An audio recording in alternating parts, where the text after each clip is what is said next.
अस्सलामुअलैकुम स्टूडेंट्स, हमारा टॉपिक है एक्सरसाइज 1। हम कर रहे हैं सीरियल नंबर 8, यूनिट नेम है पैरामीटर एंड एरिया। बिस्मिल्लाहिर्रहमानिर्रहीम। Exercise 1 related the topic parameter of a square और पैरामीटर ऑफ अ रेक्टेंगल से। तो बच्चों, सबसे पहले हम आ जाते हैं क्वेश्चन नंबर 1 पर। क्वेश्चन नंबर 1 की स्टेटमेंट है find the parameter of the given squares. जो नीचे दिए गए स्क्वायर्स है, आपने उसका पैरामीटर फाइंड करना है। तो पैरामीटर बेसिकली क्या होता है कि सम ऑफ टोटल बाउंड्री, यानी कि सारी बाउंड्री का किसी भी क्लोज शेप यानी स्क्वायर है उसकी सब साइड्स की जो लेंथ का ऐड करके टोटल करके जो आएगा वो होगा। क्योंकि 4 टाइम्स इसकी सेम साइज आ रही है, इसलिए हम कहते हैं अगर एक साइड जो है वो एल होती है तो 4 टाइम्स जो है इसकी सब साइड्स जो होंगी वो उसका पैरामीटर होगा। तो सबसे पहले हम ए पार्ट पर आ जाते हैं। ए पार्ट में हमारे पास स्क्वायर है जिसको हमें दिख रहा है कि उसकी लेंथ भी 7 मीटर है और उसकी विड्थ भी 7 मीटर है। तो इस शेप को हम इसलिए स्क्वायर कहते हैं। तो हम जस्ट लेंथ का कहेंगे, विड्थ का नहीं कहेंगे, क्योंकि स्क्वायर में सिर्फ एक ही साइड की जो मेजर होती है वही सारी साइड्स की है। तो लेंथ हमारे पास है 7 मीटर, ठीक है। तो हम राइट कर देते हैं 7 मीटर। पैरामीटर ऑफ स्क्वायर क्या होगा, जो 4 टाइम इसकी लेंथ है वो होगा। तो हम कह देते हैं 4 टाइम्स लेंथ, ठीक है। तो फिर अब हम इक्वल के नीचे इक्वल लिखेंगे, 4 के नीचे 4 टाइम्स के नीचे टाइम्स, जस्ट एल की जगह रिप्लेस कर देंगे 7 मीटर। एल लेंथ को रिप्रेजेंट कर रहा है तो 4 टाइम्स 7 हो जाता है 28 मीटर हो जाता है हमारा आंसर। बी पार्ट पर आते हैं, ठीक है। अब हमें ये स्क्वायर ग्रीन कलर से शो हो रहा है और हमें दिख रहा है कि इसकी जो साइड की लेंथ है वो 13 सेंटीमीटर है। तो फिर हमारे पास क्या हो जाएगा, लेंथ जो हो जाएगी वो 13 सेंटीमीटर हो जाएगी, ठीक है। और पैरामीटर ऑफ स्क्वायर क्या हो जाएगा, 4 टाइम्स लेंथ, ठीक है। और उसके बाद 4 टाइम्स, अब एल की जगह आपने क्या करना है 13 सेंटीमीटर को राइट डाउन कर देना है, ठीक है। अब इस तरह से 4 को 13 से मल्टीप्लाई करना है, ठीक है। सेंटीमीटर में हमारा आंसर आएगा 4 टाइम 3 होता है 12, 12 का 2 और 1 को 1 पर कैरी कर देते हैं, ठीक है। 4 टाइम 1 4, 4 प्लस 1 हो जाता है 5, तो ये हो जाएगा 52 सेंटीमीटर, ठीक है। तो बी पार्ट हो जाता है डन। सी पार्ट पर आते हैं। सी पार्ट में हमारे पास स्क्वायर है और उसकी लेंथ क्या शो हो रही है 4 मीटर, ठीक है। तो हमने सबसे पहले जो है वो लेंथ को राइट करना है, ठीक है। आपने लेंथ को लिखकर इक्वल एल, तो एल जो है वो 4 मीटर हो जाएगा। अब आपने इस पैरामीटर इस स्क्वायर का पैरामीटर फाइंड करना है। तो पैरामीटर ऑफ स्क्वायर क्या हो जाएगा 4 टाइम्स एल, ठीक है। 4 टाइम्स एल यानी 4 और एल की जगह रिप्लेस कर देना 4 मीटर को, ठीक है। 4 एम आ जाएगा। अब इसको आपने मल्टीप्लाई कर देना, 4 टाइम 4 होता है 16 मीटर, 16 मीटर हो जाएगा आपका आंसर। क्वेश्चन नंबर 1 हो जाता है हमारा यहाँ कंप्लीट। क्वेश्चन नंबर 2 पर आते हैं। क्वेश्चन नंबर 2 की स्टेटमेंट है find the parameter of the given rectangles. अब हमारे पास शेप चेंज हो गया, अब हमारे पास रेक्टेंगल्स है, हमने रेक्टेंगल्स के पैरामीटर फाइंड करना है। पैरामीटर की तो डेफिनेशन सेम है कि सम ऑफ बाउंड्री टोटल लेंथ जो है हमने फाइंड करनी है, लेकिन पैरामीटर में लेंथ और विड्थ चेंज होती हैं, ठीक है। लेंथ जैसे कि ए में 9 सेंटीमीटर, विड्थ जो है वो 5 सेंटीमीटर। लेंथ लंबाई को कहते हैं, जिस शेप इस शेप में 8 मीटर लेंथ है और विड्थ जो है वो 3 मीटर है, ठीक है। जितनी लंबी है वो उसकी लेंथ है और जितनी वो चौड़ी है उसको हम उसकी विड्थ कहते हैं, ठीक है। तो हमारे पास रेक्टेंगल के लिए जो इन्फॉर्मेशन हमने रखनी है वो लेंथ लिखनी है। लेंथ है, जो लंबाई है वो 9 सेंटीमीटर है, ठीक है। इसके बाद हमने विड्थ को देखना है, विड्थ जो है वो 5 सेंटीमीटर आ जाती है। अब पैरामीटर ऑफ रेक्टेंगल फाइंड करने हैं। पैरामीटर बेसिकली 2 टाइम्स इसकी विड्थ आ रही है और 2 टाइम्स लेंथ आ रही है। तो 2 टाइम्स हमारा फार्मूला होता है जो कि आपने याद करना है, लेंथ प्लस विड्थ, ठीक है। अब आपने इक्वल के नीचे इक्वल 2 की जगह 2 ही रहने देना, ब्रैकेट ओपन की जगह ब्रैकेट ओपन ही रहने देगी और राउंड ब्रैकेट हम ओपन कर रहे हैं, ठीक है। एल की जगह आपने अब रिप्लेस कर देना 9 सेंटीमीटर, क्योंकि एल जो है 9 सेंटीमीटर ही है, प्लस डब्ल्यू की जगह जो आप वो 5 सेंटीमीटर को रिप्लेस कर दोगे और ब्रैकेट को क्लोज कर दोगे। अब 2 वैसे का वैसे ही होगा। अब 9 में 5 ऐड करोगे तो 9 10 14 हो जाता है, तो आपका आ जाएगा 14 सेंटीमीटर। अब इसको मल्टीप्लाई करो, सेंटीमीटर में आंसर आएगा, यूनिट सेम लेगा। 2 टाइम 4 हो जाता है 8 और 2 टाइम 1 हो जाता है 2, 28 सेंटीमीटर हो जाता है आपका आंसर। बी पार्ट पर जाते हैं। सेम हम इस तरह से जो है करते हैं, ठीक है। अब लेंथ हमने राइट डाउन करनी है। लेंथ हमारे पास क्या है 8 मीटर और विड्थ है 3 metre. 2 time L plus W जो है हम फॉर्मूला अप्लाई करते हैं। 2 टाइम एल की जगह 8 मीटर लिख देते हैं, प्लस डब्ल्यू की जगह आपने 3 मीटर को राइट डाउन कर देना है। अब 8 प्लस 3 जो है वो 11 हो जाता है। अब मीटर में आंसर आएगा 2 टाइम 1 2, 2 टाइम 1 जो है वो 2 हो जाता है। 11 मीटर जो होता है वो हो जाता है आपका आंसर। अब सी पार्ट पर जाते हैं। हमारे पास एक रेक्टेंगल है, ठीक है। इसकी लेंथ जो है वो 12 मीटर है और इसकी विड्थ जो है वो 2 मीटर है। फार्मूला लगाते हैं 2l प्लस डब्ल्यू, ठीक है। ये हमने इसका फार्मूला जो है वो लगा देना है। अब इसको सॉल्व करते हैं। लेंथ चूँकि 12 मीटर है, इधर 12 मीटर आ जाएगा और विड्थ जो है वो 2 मीटर है, इधर 2 मीटर आ जाएगा। ठीक है। अब 2 आ जाएगा, 12 में 2 ऐड करते हैं, या 2 में 2 4, ठीक है, और ये 1 आ जाएगा ऐसे ही, तो 14 मीटर हो जाता है हमारा आंसर। अब हमने 14 मीटर को 2 को 14 से करना है, 2 टाइम 4 हो जाता है 8, 2 टाइम 1 हो जाता है 228 मीटर हो जाता है हमारा आंसर। इसी के साथ सी पार्ट भी जो है वो हमारा हो जाता है डन। तो क्वेश्चन नंबर 2 हो जाता है कंप्लीट। क्वेश्चन नंबर 3 पर आ जाते हैं। क्वेश्चन नंबर 3 की स्टेटमेंट है, if the length of a square shaped crop field, crop होता है जिसमें अनाज उगाई जाती हैं, यानी खाने पीने की चीज़ों को उगाया जाता है, जैसे गंदम चावल, ठीक है, ये क्रॉप है। ठीक है, जो क्रॉप फील्ड है, जो जगह है जिसमें जो अजनास खाने की चीज़ें जो है उगाई जाती हैं, ठीक है, उस फील्ड को उसकी जगह कहीं कि वो स्क्वायर शेप में बनी हुई है, यानी कि उसकी सारी जो बाउंड्री साइड्स हैं 4 की 4 साइड्स क्लोज हैं, वो जो है वो एक ही जितनी है, जैसे कि हर साइड की जो मेजर है वो 29 मीटर है। What will B it's parameter, total इसने कितना जो है जगह को ऑक्यूपाई किया हुआ है, यानी उसका पैरामीटर क्या है, कितना उसकी बाउंड्री जो है वो बन रही है, वो हमने फाइंड आउट करना है। तो बेसिकली स्क्वायर शेप्ड है, तो हम 4 टाइम्स लेंथ वाला फॉर्मूला जो है वो इस पर लगेगा। ठीक है, तो अब हम आते हैं, सबसे पहले हम length of square shape crop field क्या है, वो है एल, जिसको हम एल से 29 मीटर है। ठीक है, parameter of square shape crop field क्या हो जाएगा, 4 टाइम, क्योंकि स्क्वायर शेप्ड है इसलिए 4 टाइम एल हो जाएगा, तो 4 टाइम 29 मीटर हो जाएगा। ठीक है, आंसर हमारा मीटर में आने वाला है। ठीक है, 4 टाइम 9 होता है 36, 6 राइट डाउन करते हैं, 3 को हम 2 पर कैरी कर देते हैं, फिर 4 टाइम 2 होता है 8, 8 प्लस 3 हो जाता है 11, 11 लिख देते हैं। 116 मीटर जो है वो पैरामीटर है, यानी कि बाउंड्री जो है वो उस क्रॉप फील्ड ने ली हुई है। ठीक है, तो इसी के साथ हमारा क्वेश्चन नंबर 3 हो जाता है कंप्लीट। क्वेश्चन नंबर 4 पर आते हैं। क्वेश्चन नंबर 4 की स्टेटमेंट है, the perimeter of a square shape is 72 centimetre, यानी टोटल बाउंड्री जो है पेरीमीटर वो 72 सेंटीमीटर वो हमें दे दी हुई है, यानी ये प्लस करके बता दिया हुआ है। 4 टाइम एल जो है वो 72 सेंटीमीटर है। ठीक है, what will B its length, इसकी एक साइड की लेंथ जो है वो क्या होगी, वो हमने फाइंड आउट करनी है। हम स्टार्ट करते हैं पैरामीटर ऑफ स्क्वायर शेप, हमें जो कि दिया हुआ है 72 सेंटीमीटर। ठीक है, इस लेंथ क्या हो जाएगी, इसकी लेंथ हम करेंगे वो हमें उसको एल से रिप्रेजेंट करते हैं, वो हमें नहीं पता, उसकी जगह हम क्वेश्चन मार्क जो है वो यूज़ कर लेते हैं। इसके बाद हमने पैरामीटर ऑफ स्क्वायर फाइंड करना है, वो इक्वल होता है हमारे पास 4 टाइम्स एल के। ठीक है, हम इसके राइट करेंगे 4 टाइम्स एल। ठीक है, हमने फॉर्मूला लिखना है। अब इक्वल के नीचे हमने पैरामीटर ऑफ स्क्वायर शेप जो है वो 72 सेंटीमीटर है, तो इस जगह की जगह हमने 72 सेंटीमीटर लिख देना, इक्वल की जगह इक्वल लिखना, 4 टाइम्स एल वैसे ही लिखेंगे क्योंकि एल को हमने फाइंड आउट करना है इस क्वेश्चन में। इस क्वेश्चन में हमें पैरामीटर दिया हुआ है लेकिन लेंथ हमने फाइंड करनी है, तो लेंथ जो है एल जो है वो वैसे की वैसे रहेगी। बाकी सारे हमारे पास नंबर्स हैं, उनको हम सॉल्व कर लेते हैं। अब 4 जो है इक्वल के एक साइड पर मल्टीप्लाई हो रहा है, हमें जैसे कि पता है ऐड और ऐड वाला ऐड वाले का रिलेशन एडिशन का सब्ट्रैक्शन के साथ होता है और मल्टीप्लाई का डिवीजन के साथ होता है।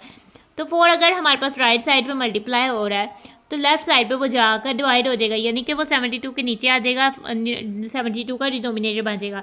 7 सेंटीमीटर जो है वैसे का वैसे ही रहेगा और इधर आ जाएगा एल। अब हम लेंथ को पहले लिख लेते हैं। ठीक है, अब हम इधर जो है वो इसकी लेंथ जो है वो राइट डाउन कर लेंगे।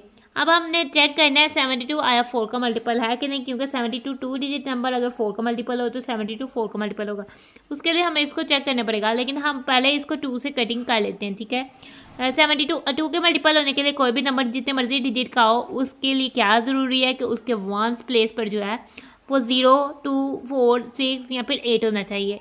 ठीक है, तो 72 के वंस प्लेस पर 2 है, यानी कि ये 2 का मल्टीपल है। 2 से करते हैं, 2 टाइम्स 7 से छोटी 2 के डबल में वाली आती है 6, 2 टाइम 3 हो जाता है 6, 7 में से 6 माइनस किया 1 और 2 हो जाता है 12, 2 टाइम 6 हो जाता है 12, अब 2 टाइम 2 हो जाता है 4। ठीक है, अब 36 और 2 वंस प्लेस पे 6 है, इसका मतलब है कि 36 फिर से 2 का मल्टीपल है, 2 तो 2 का मल्टीपल है ही है। फिर 2 से करते हैं, 2 टाइम 1 हो जाता है 2 और 3 में से 2 माइनस किया 1 आ जाता है 1 और 6 16, 2 टाइम 8 हो जाता है 16 और 2 टाइम 1 हो जाता है 2, 18 ओवर 1 हो जाता है हमारे पास 18 और सेंटीमीटर 7 वैसे का वैसे ही आ जाता है। लेंथ जो हो जाती है वो 18 सेंटीमीटर हो जाती है और हमसे पूछा हुआ था length of a square shape, तो length of a square shape हो जाती है 18 सेंटीमीटर। और इसी के साथ हमारा क्वेश्चन नंबर 4 हो जाता है complete. Question number 5। Question number 5 की स्टेटमेंट है, find the parameter of the squares of the given length by using formula. ठीक है, आपने क्या करना है, पैरामीटर स्क्वायर के पैरामीटर फाइंड करने हैं उनकी लेंथ जो दी हुई है आपने फार्मूला को यूज़ करते हुए उसके पैरामीटर फाइंड करने हैं और पैरामीटर ऑफ स्केयर का फार्मूला 4 टाइम्स एल, ठीक है। और ये सब एल जो है वो दिए हुए हैं, तो आपने इसको एल रख के 4 टाइम्स एल जो है वो फाइंड आउट कर लेना है, ठीक है। तो सबसे पहले हम ए पार्ट पर आ जाते हैं। ए पार्ट है 5 सेंटीमीटर, ठीक है। तो हमने लेंथ लिखनी है। सबसे पहले लेंथ एल जो है वो 5 सेंटीमीटर है, ठीक है। हमने 5 सेंटीमीटर लिख दिया। पैरामीटर ऑफ अ स्केयर हमने फाइंड करना है, वो हो जाएगा हमारे पास 4 टाइम्स एल, ठीक है। इक्वल के नीचे इक्वल, 4 के नीचे 4 टाइम्स के नीचे टाइम्स, और एल की जगह हम 5 सेंटीमीटर लिख देते हैं। 4 टाइम 5 होता है 20, तो 20 सेंटीमीटर हो जाएगा हमारा आंसर। बी पार्ट पर आते हैं। लेंथ है हमारे पास 12 सेंटीमीटर, ठीक है। और हमारे पास पैरामीटर ऑफ स्केयर क्या हो जाएगा 4 टाइम्स एल, यानी 4 टाइम 12 सेंटीमीटर, या 12 टाइम 4 भी आप इसको कर सकते हो, या डायरेक्ट आप 4 से मल्टीप्लाई कर लो। 4 टाइम 2 हो जाता है 8, 4 टाइम 1 हो जाता है 4, 48 सेंटीमीटर जो है वो लेंथ ऑफ अ स्केयर जो है वो बन जाती है। पैरामीटर ऑफ अ स्केयर बन जाता है, जो कि हमें चाहिए। सी पार्ट पर आ जाते हैं। 6 मीटर, ठीक है। लेंथ हमारे पास 6 मीटर है और पैरामीटर ऑफ स्केयर है 4 टाइम्स एल, 4 टाइम लेंथ, और 4 टाइम्स 6 मीटर आ जाएगा हमारा, ठीक है। 4 टाइम्स 6 मीटर हमारा इधर आ जाता है। अब हम इसको मल्टीप्लाई करते हैं। 4 टाइम्स 6 हो जाता है 24 मीटर, तो ये 24 मीटर हो जाता है हमारा आंसर। सी पार्ट भी हो जाता है डन। डी पार्ट पर आ जाते हैं। डी पार्ट पर हमारे पास नंबर है 19 सेंटीमीटर, ठीक है। एल लेंथ जो है वो 19 सेंटीमीटर है। पैरामीटर ऑफ स्केयर हो जाएगा 4 times L equal 4 time 19 centimetre, ठीक है। आंसर हमारा सेंटीमीटर में आएगा। 4 टाइम 9 होता है 36, 6 3 कैरी कर देते हैं 1 पर, 4 टाइम 1 4, 4 प्लस 3 7, 76 सेंटीमीटर हो जाएगा आंसर। ई पार्ट पर आते हैं। 26 मीटर, ठीक है। लेंथ जो है वो हमारे पास 26 मीटर है और जो पैरामीटर ऑफ स्केयर है वो बेसिकली है 4 टाइम एल, ठीक है। 4 टाइम 26 मीटर। अब हमारा आंसर मीटर पर आएगा। 4 टाइम 6 होता है 24, 4 आएगा 2 कैरी, और 4 टाइम 2 हो जाता है 8, 8 प्लस 2 हो जाता है 10, 104 मीटर जो है हमारा पैरामीटर आ जाएगा। अब हम आ जाते हैं एफ पार्ट पर। 2.5 सेंटीमीटर। अब हमारे पास लेंथ जो है वो डेसिमल में है, ठीक है। नाउ अब लेंथ जो है वो 2.5 सेंटीमीटर है। 4 टाइम एल सेम यूज़ करेंगे, 4 टाइम 2.5 सेंटीमीटर, और आंसर हमारे सेंटीमीटर पे आ जाएगा। अब हमने डेसिमल से मल्टीप्लाई करना है, ठीक है। तो हम 1 डिजिट नंबर को डेसिमल से इजीली मल्टीप्लाई कर सकते हैं, ठीक है, विदाउट उसको हम लॉन्ग डिवीजन करें। 4 टाइम 5 हमारे पास 20 होता है, 20 का हम 0 लिखेंगे, 2 को 2 पर कैरी कर देते हैं। अब पॉइंट की जगह हम पॉइंट लगा देते हैं। 4 टाइम 2 हो जाता है 10, 10 प्लस 2 हो जाता है 4 टाइम 2 हो जाता है 8, 8 प्लस 2 हो जाता है 10, 10.0 सेंटीमीटर इक्वल हो जाता है 10 सेंटीमीटर के। तो हम इस तरह से भी लिख सकते हैं, क्योंकि जब जीरो हमारे पास पॉइंट के बाद राइट साइड पर आ जाता है, ठीक है, तो उसके बाद अगर कोई डिजिट नहीं आया तो उस जीरो को लिखने की कोई ज़रूरत नहीं होती। तो 10.0 सेंटीमीटर 10 सेंटीमीटर के इक्वल ही होता है। इसके बाद हमारा एफ पार्ट हो जाता है डन। अब आ जाते हैं जी पार्ट पर। जी पार्ट पर हमारे पास नंबर है 9.7 मीटर, ठीक है। फिर से डेसिमल आ गया। लेंथ है हमारे पास 9.7 मीटर, तो पैरामीटर ऑफ स्क्वायर क्या हो जाएगा 4 टाइम एल, ठीक है। 4 टाइम 9.7 मीटर हो जाएगा, ठीक है। अब मीटर में आंसर आएगा। 4 टाइम 7 होता है 28, 8 आ जाएगा, 2 का कैरी करते हैं। 4 टाइम 9 होता है 36, और पहले पॉइंट लगा देते हैं, ठीक है। 4 टाइम 9 होता है 36, 36 प्लस 2 हो जाता है 38, 38.8 मीटर जो है वो हो जाएगी हमारा पैरामीटर ऑफ स्क्वायर, जिसकी लेंथ जो है वो 9.7 मीटर है। एच पार्ट आ जाता है 15 मीटर, ठीक है। लेंथ है हमारे पास 15 मीटर। पैरामीटर ऑफ स्क्वायर हो जाएगा 4 टाइम 15 मीटर, ठीक है। अब आपने 15 को 4 से मल्टीप्लाई करना है। अगर आपको 15 का टेबल आता है तो आप डायरेक्ट 15 को 4 से मल्टीप्लाई करके लिख सकते हैं। अगर नहीं आता है तो आप पहले 4 टाइम 5 करें, जो कि 20 आएगा, 0 2 को 1 पर कैरी कर दें, ठीक है। 4 टाइम 1 हो जाता है 4, 4 प्लस 2 हो जाएगा 6, ठीक है। 60 मीटर हो जाएगा आपका आंसर। आई पार्ट है 16.6 सेंटीमीटर। लेंथ आपकी हो जाती है 16.6 सेंटीमीटर, ठीक है। और पैरामीटर हो जाएगा 4 टाइम लेंथ और 4 टाइम 16.6 सेंटीमीटर। आंसर आपका सेंटीमीटर में आएगा। 4 टाइम 6 होता है 24, 4 2 कैरी, 4 टाइम 6 24 प्लस 2 26, 6 पॉइंट के बाद आप 6 लगाएंगे और 2 फिर से 1 पर कैरी कर देंगे। 4 टाइम 1 हो जाता है 4, 4 प्लस 2 हो जाता है 6, 66.4 सेंटीमीटर हो जाता है आई पार्ट का आंसर। अच्छा, तो अब जे पार्ट पर आ जाते हैं। जे पार्ट है हमारे पास 10 मीटर, ठीक है। 10 मीटर है। लेंथ हमारे पास 10 मीटर है। पैरामीटर उसके 4 टाइम एल है। 4 टाइम 10 मीटर, 4 टाइम 10 40 होता है, लेकिन अगर आपसे नहीं होता तो 4 टाइम 0 0, 4 टाइम 1 40 मीटर आ जाएगा आपका आंसर। के पार्ट पर आते हैं 7.1 सेंटीमीटर। लेंथ है 7.1 सेंटीमीटर। पैरामीटर ऑफ स्केयर है 4 टाइम 7.1 सेंटीमीटर। आंसर आपका 70 मीटर में आएगा। 4 टाइम 1 हो जाता है 4 पॉइंट आ जाएगा। 4 टाइम 7 हो जाता है 28, 28.4 सेंटीमीटर हो जाता है आपका आंसर। एल पार्ट है 2.7 सेंटीमीटर, ठीक है। तो लेंथ आपकी है 2.7 सेंटीमीटर और पैरामीटर ऑफ स्केयर है 4 टाइम लेंथ। 4 टाइम 2.7 सेंटीमीटर हो जाएगा आपका आंसर। इक्वल आ जाएगा सेंटीमीटर में, 4 टाइम 7 हो जाता है 28, 8 2 कैरी, 4 टाइम 2 हो जाता है 8, 8 + 2 हो जाता है 10, और 10 से पहले हम पॉइंट लगाएंगे, ठीक है। तो 10.8 सेंटीमीटर हो जाता है हमारा आंसर, और इसी के साथ हमारा क्वेश्चन हो जाता है कंप्लीट। क्वेश्चन नंबर 6 पर आते हैं। क्वेश्चन नंबर 6 की स्टेटमेंट है, find the perimeter of rectangles of the given length and width by using formulas, ठीक है। फार्मूला के जरिए आपने पैरामीटर ऑफ रेक्टेंगल फाइंड करना है, जबकि रेक्टेंगल की लेंथ और विड्थ दी हुई है। आपको पता है कि रेक्टेंगल कोई ऐसी शेप होती है, ठीक है, इसकी लेंथ और विड्थ आपको दी हुई है। आपने फार्मूला को यूज़ करते हुए इनका पैरामीटर फाइंड आउट करना है। अच्छा, तो बच्चों आपको लेंथ और विड्थ दी हुई है, उसको दोबारा लिखने की कोई ज़रूरत नहीं, तो हम डायरेक्ट आते हैं पैरामीटर ऑफ रेक्टेंगल के लिए। पैरामीटर ऑफ रेक्टेंगल का फार्मूला होता है 2 टाइम्स ब्रैकेट में आ जाता है लेंथ प्लस विड्थ, ठीक है। 2 टाइम्स लेंथ की जगह हम रिप्लेस कर देंगे 3 सेंटीमीटर को, और विड्थ की जगह रिप्लेस कर देंगे 2 सेंटीमीटर को। 2 टाइम्स 3 + 2 हो जाता है 5 सेंटीमीटर, और 2 टाइम 5 हो जाता है 10 सेंटीमीटर। 10 सेंटीमीटर आ जाएगा आपका आंसर। अब बी पार्ट पर आते हैं। पैरामीटर ऑफ रेक्टेंगल जो है वो हम लिखेंगे 2L + W, 2 की जगह 2 लिखेंगे, और लेंथ की जगह 5.3 मीटर, और विड्थ की जगह 2.2 मीटर लिख देंगे।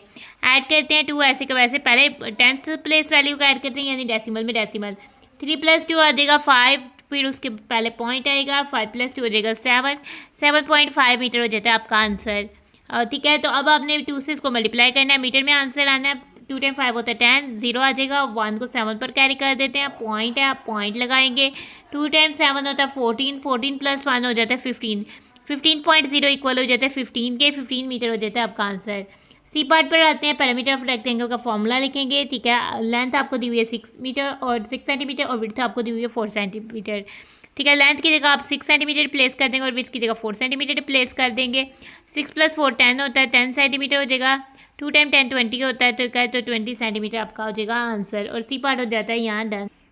अब डी पार्ट पर आते हैं, ठीक है। डी पार्ट पर आपको लेंथ 9 मीटर दी हुई है, विड्थ 1.2 मीटर दी हुई है। पैरामीटर ऑफ रेक्टेंगल लिखेंगे, और उसका फॉर्मूला लिखेंगे कि वो है 2L + W, length plus width, ठीक है। 2 लेंथ की जगह 9 मीटर लिख देंगे, और विड्थ की जगह प्लस ही लिखेंगे, विड्थ की जगह 1.2 मीटर लिख देंगे।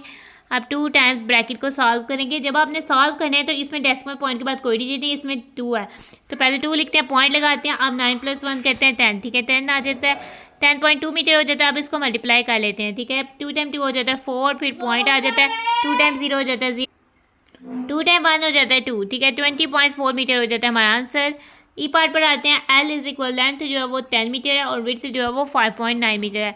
पैरामीटर ऑफ रेक्टेंगल क्या हो जाता है 2 लेंथ प्लस विड्थ, ठीक है। 2 आ जाएगा, लेंथ की जगह 10 मीटर आ जाएगा, और विड्थ की जगह 5.9 मीटर आ जाएगा। अब हम इनको ऐड करते हैं। 2 टाइम ये हो जाएगा 9, 10 के बाद डेसिमल, 10th प्लेस में कुछ भी नहीं है, यानी पॉइंट नहीं है, पॉइंट के बाद कोई डिजिट भी नहीं है, तो 9 नहीं आएगा, और 9 से पहले पॉइंट आएगा। 0 में 5 ऐड करेंगे, क्योंकि 1st प्लेस पर 0 और 1st प्लेस पर 5 है, 5 आ जाएगा, और 10th प्लेस पर सिर्फ 1 है, तो ये 1 ही आ जाएगा। 15.9 मीटर। अब इसको 2 से मल्टीप्लाई कर लेते हैं। 2 टाइम 9 होता है 18, 18 का 8 आ जाएगा, 1 को कैरी करेंगे, पॉइंट लगा देंगे, ठीक है। 2 टाइम 5 होता है 10, 10 + 1 हो जाता है 11, 1 को कैरी कर देते हैं। 2 टाइम 1 हो जाता है 2, 2 + 1 हो जाता है 3, 31.8 मीटर हो जाता है इधर हमारा आंसर। अब हम आ जाते हैं एफ पार्ट पर। एफ पार्ट में लेंथ है हमारे पास एल जो है वो 15 सेंटीमीटर है, और विड्थ जो ब्लू जो है वो 12 सेंटीमीटर है। पैरामीटर ऑफ रेक्टेंगल लिखेंगे, उसका फॉर्मूला लिखेंगे, ठीक है। तो 2 टाइम लेंथ प्लस विड्थ हो जाएगा। 2 टाइम लेंथ की जगह 15 सेंटीमीटर लिख दें, और विड्थ की जगह 12 सेंटीमीटर जो वो लिख देंगे, ठीक है। अब हमने इसके बाद हम इसको ऐड करेंगे। 5 + 2 हो जाता है 7, ठीक है, और 1 + 1 हो जाता है 2 सेंटीमीटर में आंसर आ जाएगा। अब इसको मल्टीप्लाई करते हैं, ठीक है, सेंटीमीटर में आएगा, और 2 टाइम 7 हो जाता है हमारे पास 14, 14 का 4 आ जाएगा, 1 को कर देते हैं कैरी। 2 टाइम 2 हो जाता है 4, 4 + 1 हो जाता है 5, 54 सेंटीमीटर हो जाता है हमारा आंसर। हमारा क्वेश्चन नंबर 6 हो जाता है कंप्लीट। क्वेश्चन नंबर 7 पर आते हैं। क्वेश्चन नंबर 7 की स्टेटमेंट है, चिल्ड्रन होते हैं छोटे छोटे बच्चे, ठीक है, जैसे कि आप भी तो अभी चिल्ड्रन ही हो, ठीक है। तो children are playing in a square shape playground, ठीक है। प्लेग्राउंड होता है खेलने की जगह, ठीक है, जिसमें बहुत सारे झूले होते हैं, जैसे कि अमूमन पार्क्स ऐसे भी होते हैं जिसमें बहुत सारे जो है खेलने के झूले लगे होते हैं, जिसमें इतनी ग्रास वगैरह नहीं होती, तो वो भी प्लेग्राउंड ही होते हैं, ठीक है। चिल्ड्रन जो है वो स्क्वेयर शेप, जो प्लेग्राउंड की जो शेप है वो स्क्वेयर शेप है, नीचे से ज़मीन में फ्लोर में जो उसकी शेप है वो स्क्वेयर शेप है। चिल्ड्रन जो है बच्चे जो है उसमें खेल रहे हैं, ठीक है। If the length of playground is 12 metres, अगर जो प्लेग्राउंड की लेंथ है वो 12 मीटर है, आपने उसका पैरामीटर को फाइंड आउट करना है, यानी उसकी टोटल बाउंड्री को बताना है कि कितनी। ठीक है, length of square shape playground क्या है, वो है 12 मीटर्स। ठीक है, 12 है। और पैरामीटर ऑफ स्केयर प्लेग्राउंड क्या होगा, जो स्केयर शेप प्लेग्राउंड है उसका पैरामीटर 4 टाइम्स उसकी लेंथ होगी, 4 टाइम्स जो है वो 12 मीटर होगा। अब हम इसको मल्टीप्लाई करते हैं, मीटर में आंसर आएगा 4 टाइम 2 हो जाता है 8, 4 टाइम 1 हो जाता है 4, 48 मीटर जो है वो हमारे पास parameter of square shape playground क्या हो जाएगा, 48 मीटर हो जाएगा। तो इसी के साथ हमारा क्वेश्चन नंबर 7 हो जाता है कंप्लीट। क्वेश्चन नंबर 8 पर आते हैं। ठीक है, क्वेश्चन नंबर 8 की स्टेटमेंट है, Harish wants to find out the parameter of the square shape notice board in his classroom. ठीक है, जैसे कि क्लासरूम के बाहर या तो नहीं तो अगर अमूमन तौर पर स्कूल में एक नोटिस बोर्ड तो ज़रूर होता है। ठीक है, जो ग्रीन कलर में यूजुअली होता है, लेकिन ब्लू और भी कलर्स में नोटिस बोर्ड भी होते हैं। ठीक है, हारिस से आता है कि जो उसकी क्लासरूम जो कमरा जमायत है जिसमें आप सब बच्चे मिलकर बैठ के क्लासेस लेते हो, ठीक है, उसके बाहर जो स्केयर बोर्ड है, नोटिस बोर्ड है, जो स्केयर शेप में है, उसका पैरामीटर फाइंड आउट करना चाहता है। वो मेजर करता है जब नोटिस बोर्ड की एक लेंथ को, तो वो नोटिस करता है कि उसकी लेंथ जो है वो नोटिस बोर्ड की वन साइड की जो मेजर है लेंथ है वो 2.5 मीटर्स होती है। Find the parameter of the notice board, तो हमने इस नोटिस बोर्ड का पैरामीटर फाइंड करना है, यानी टोटल बाउंड्री उसने कितनी ली हुई है। तो इसमें स्केयर शेप वाला फॉर्मूला ही यूज़ होगा। अब आ जाते हैं length of square shape notice board, जो कि हमें 2.5 मीटर दी हुई है। ठीक है, अब आ जाते हैं parameter of square shape notice board, वो क्या हो जाएगा, 4 टाइम लेंथ हो जाएगा, 4 टाइम 2.5 मीटर हो जाएगा। मीटर में आंसर आएगा, डेसिमल से मल्टीप्लाई करने लगे, 4 टाइम 5 हो जाता है 20, 0 टू कैरी पॉइंट लगाएंगे, 4 टाइम 2 हो जाता है 8, 8 प्लस 2 हो जाता है 10। ठीक है, 10.0 10 के इक्वली होता है। तो 10 मीटर जो है वो स्कूल के जो क्लासरूम के बाहर जो नोटिस बोर्ड है उसका टोटल पैरामीटर यानी टोटल बाउंड्री जो है वो 10 मीटर है। तो क्वेश्चन नंबर 8 हो जाता है हमारा यहाँ पर सॉल्व। क्वेश्चन नंबर 9 पर आते हैं। क्वेश्चन नंबर 9 की स्टेटमेंट है, इफ़ अ रेक्टेंगुलर रूम, ठीक है, अमूमन जो आपके रूम की आप शेप देखो, यहाँ तो स्क्वायर शेप में होते हैं लेकिन ज़्यादातर जो वो रेक्टेंगल शेप में होते हैं। ठीक है, अगर रेक्टेंगुलर शेप का रूम है जिसका फ्लोर आप देखो आपको लंबाई में नज़र आ रहा है, ठीक है, आपने उसकी मेजर किया तो आपको पता लगे कि वो 10.8 मीटर लॉन्ग है, यानी कि उसकी लेंथ जो है वो 10.8 मीटर है, एंड 8.8 मीटर वाइड है, यानी कि वो चौड़ा 8.8 मीटर है। Find the parameter of the room, आपने पैरामीटर ऑफ द रूम यानी कि रूम का पैरामीटर, रूम की इर्द गिर्द जो बाउंड्री है उसको फाइंड आउट करना है। अच्छा, लेंथ हमारे पास एल है, ठीक है, लेंथ जो है वो 10.8 मीटर है एम, और विड्थ हमारे पास डब्ल्यू है जो कि है हमारे पास 8.8 metre. Parameter of the room क्या हो जाएगा, 2 टाइम्स लेंथ प्लस डब्ल्यू। ठीक है, 2 टाइम्स हो जाएगा, लेंथ है हमारे पास 10.8 मीटर और हमारे पास विड्थ है 8.8 मीटर।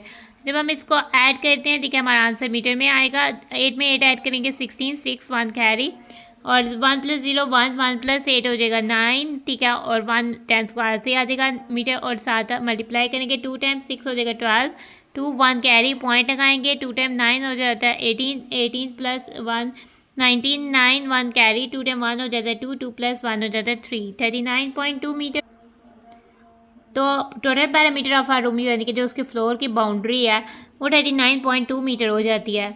ठीक है, तो क्वेश्चन नंबर 9 हो जाता है हमारा सॉल्व। तो क्वेश्चन नंबर 10 पर आते हैं। क्वेश्चन नंबर 10 की स्टेटमेंट है, Nadia has a rectangular frame, Nadia के पास एक रेक्टेंगुलर फ्रेम है, फोटो फ्रेम हो सकता है और भी कोई किस्म का फ्रेम जो हो सकता है। ठीक है, the frame is 12 centimetre long, frame की लंबाई जो है वो 12 सेंटीमीटर है और उसकी चौड़ाई जो है विड्थ जो है वो 8 सेंटीमीटर है। Nadia wants to put ribbon around the frame, वो चाहती है कि अपने फ्रेम के इर्द गिर्द जो है वो रिबन लगाए। Find the required length of the ribbon, उसको कितना रिबन चाहिए कि वो लगाए, तो टोटल उसने बाउंड्री पे लगाना है, बाउंड्री टोटल तो पैरामीटर बनाता है, तो आप पैरामीटर फाइंड के फॉर्मूले से जो है बता सकते हो कि कितना उसको रिबन जो है वो आपने लगाना है। ठीक है, सेकंड पार्ट में आपने क्या करना है, what will be the total cost of ribbon, तो रिबन की क्या टोटल कास्ट होगी, कितने रुपीज़ का टोटल रिबन पड़ेगा। If 1 metre of its cost is ₹5, 1 metre की जगह आप सेंटीमीटर को ही कंसिडर करें, क्योंकि जो है 1 मीटर तो नहीं दिया हुआ, सेंटीमीटर तो इधर इन्होंने मिस्टेक कर दी, आप इसको सेंटीमीटर ही समझें। अगर 1 सेंटीमीटर यानी कि जो 1 सेंटीमीटर रिबन है उसकी कास्ट जो है वो ₹5 है। तो आपको हिंट दिया हुआ है कि आपने बी पार्ट को किस तरह से सॉल्व करना है, by multiplying the cost of the ribbon per metre with the parameter of the frame. आपने जो पर सेंटीमीटर आप इसको समझे, ठीक है, पर सेंटीमीटर जो कास्ट है रिबन की वो जो दी गई है, ठीक है, मैं इसे लिख भी देती हूँ। ये बेसिकली मीटर नहीं, आप करेक्शन कर लो, ठीक है, ये सेंटीमीटर होगा क्योंकि आपको रिबन जो है वो सेंटीमीटर में दिया गया है। ठीक है, तो आपने बताना है will determine the total cost of the ribbon, और आपने टोटल रिबन की जो है कास्ट है बतानी है कि अगर वो 1 सेंटीमीटर रिबन जो है वो 5 रुपीज़ 5 का है तो टोटल कास्ट ऑफ रिबन जो है वो आपने बतानी है। ठीक है, तो सबसे पहले आ जाते हैं ए पार्ट में। हमने required length of the ribbon find करनी है। ठीक है, लेंथ ऑफ रिबन यानी कि टोटल पैरामीटर फाइंड करना है। तो फ्रेम का लेंथ ऑफ द फ्रेम कितना है, 12 सेंटीमीटर लॉन्ग है, और विड्थ ऑफ द फ्रेम क्या है, 8 सेंटीमीटर है। ठीक है, अब हमने required length of the ribbon find करनी है, तो फार्मूला पैरामीटर का ही लगेगा, 2 टाइम्स लेंथ प्लस विड्थ। ठीक है, 2 टाइम्स हो जाएगा 12 सेंटीमीटर प्लस 8 सेंटीमीटर, 2 टाइम्स ये 2 प्लस 8 हो जाता है 0, 10 यानी 1 को कैरी कर देते हैं, 1 प्लस 1 हो जाता है 2, 20 सेंटीमीटर। आंसर हमारा सेंटीमीटर में आएगा, 2 टाइम 0 हो जाता है 0, 2 टाइम 2 हो जाता है 4, 40 सेंटीमीटर। ठीक है, रिक्वायर्ड लेंथ ऑफ रिबन यानी कि 40 सेंटीमीटर रिबन हमें चाहिए ताकि हम फोटो फ्रेम के अराउंड जो है वो उसको लगा सकें। बी पार्ट पर आते हैं, what will be the cost of ribbon if 1। ठीक है, तो हम इसको कास्ट ऑफ 1 सेंटीमीटर कंसिडर करें। कास्ट ऑफ 1 सेंटीमीटर रिबन है ₹5। तो कास्ट ऑफ टोटल रिबन क्या हो जाएगी, ₹5 को हमने जो पैरामीटर है टोटल रिबन की कास्ट फाइंड करनी है। 1 सेंटीमीटर टोटल रिबन 40 सेंटीमीटर है, तो ₹5 को 40 से मल्टीप्लाई कर देंगे। 5 टाइम 0 हमारे पास 0 हो जाता है, 5 टाइम 4 हो जाता है 20, 200 ₹200 जो है वो हमारे पास हो जाती है टोटल कास्ट ऑफ जो है वो रिबन। इसी के साथ क्वेश्चन नंबर 10 हो जाता है हमारा कंप्लीट। क्वेश्चन नंबर 11 पर आ जाते हैं। क्वेश्चन नंबर 11 में कह रहा है अ बिल्डिंग। ठीक है, बिल्डिंग बहुत बड़ी इमारत को कह सकते हैं। ठीक है, अमूमन आपने इसको सीरीज़ में ड्रामों में देखा होगा या आपने नेट में एक्सप्लोर कर सकते हो बिल्डिंग को। ठीक है, देख सकते हो, आपने देखा होगा बिल्डिंग। ठीक है, आपने दुबई की बिल्डिंग्स भी सुना होगा, और कराची में भी बहुत बहुत बड़ी बिल्डिंग्स जो होती हैं वो होती हैं। बिल्डिंग्स के अमूमन बहुत बहुत ज़्यादा फ्लोर होते हैं। ठीक है, अगर कोई भी घर है, ठीक है, वो 3 फ्लोर से एक्सीड कर देता है, यानी कि अगर उसके 4 फ्लोर्स हैं, 4 मंजिलें हैं, तो वो बिल्डिंग में आ जाएगा। ठीक है, 4 या 4 से ज़्यादा मंजिलों वाला जो घर होता है उसको हम बिल्डिंग कहते हैं। ठीक है, बिल्डिंग में हाल ही एक घर नहीं होता, उसमें बहुत सारे घर, बहुत सारे अपार्टमेंट्स होते हैं। ठीक है, अगर हमारे पास बिल्डिंग जो है वो 128 मीटर लॉन्ग है। ठीक है, उसका जो जगह है वो 128 मीटर लंबी है, और यहाँ उसको घर भी मकान भी कह सकते हैं बिल्डिंग को। ठीक है, और वो 96.5 मीटर वाइड है। ठीक है, उसकी चौड़ाई इतनी है और उसकी विड्थ जो है वो इतनी है। हमें उसका पैरामीटर फाइंड करना है, उसने कितनी जगह ली हुई है वो फाइंड करना है। और फिर बी पार्ट में हमने find the total cost of construction of the boundary wall, जो बाउंड्री पर उसकी वाल बननी है उसकी टोटल कास्ट बतानी है। अगर वाल यानी कि पर मीटर पर जो है ₹470 पड़ता है। अगर एक वाल दीवार बनाने का पर मीटर पर 470 बनता है, तो टोटल बाउंड्री पर उसकी कास्ट जो वो हमने बतानी है। उसके लिए हम उसके कास्ट को पैरामीटर जो आंसर आएगा उससे मल्टीप्लाई करने वाले हैं। ठीक है, तो length of the building L जो है वो 128 मीटर है, और विड्थ ऑफ द बिल्डिंग जो है वो 96.5 मीटर है। पैरामीटर ऑफ द बिल्डिंग हो जाएगा 2 टाइम लेंथ प्लस विड्थ, यानी 2 टाइम्स 128 मीटर प्लस 96.5 मीटर। अब एक डेसिमल है, एक होल नंबर है। ठीक है, होल नंबर के डेसिमल में कुछ नहीं है, तो इसका मतलब है कि पॉइंट के बाद 0 है। ठीक है, तो हम जस्ट 5 लिखेंगे और उसके बाद पॉइंट लगेंगे, 10 प्लेस पर सिर्फ 5 आएगा। 8 + 6 14 हो जाता है, 4 1 को कैरी करते हैं, 1 + 2 हो जाता है 3, 3 + 9 हो जाता है 12, 2 1 को कैरी करते हैं, 1 + 1 हो जाता है 2, और इसको कर देते हैं क्लोज। अब हम मल्टीप्लाई करते हैं 224.5 मीटर को 2 से। ठीक है, हमारा आंसर मीटर पे आएगा, 2 टाइम 5 हो जाता है 10, 0 और 1 को कैरी कर देते हैं 4 पर। अब डेसिमल पॉइंट आ जाएगा हमारा, 2 टाइम 4 हो जाता है 8, 8 + 1 होता है 9, 2 टाइम 2 हो जाता है 4, 2 टाइम 2 हो जाता है 4, 449.0 मीटर। इसको हम 449 मीटर भी राइट डाउन कर सकते हैं। ठीक है, तो अब बी पार्ट पर आते हैं। बी पार्ट में हमने कास्ट फाइंड करनी है। बेसिकली हम कह देते हैं कि रेट ऑफ कंस्ट्रक्शन ऑफ वाल जो है वो कितना है, ₹470 पर मीटर है, यानी 1 मीटर पर ₹470 है। ठीक है, रेट ऑफ कंस्ट्रक्शन ऑफ वाल, तो हमने उसको बेसिकली मल्टीप्लाई करना है। टोटल हमने rate of construction of total वाल फाइंड करना है। ठीक है, तो फिर उसके लिए हम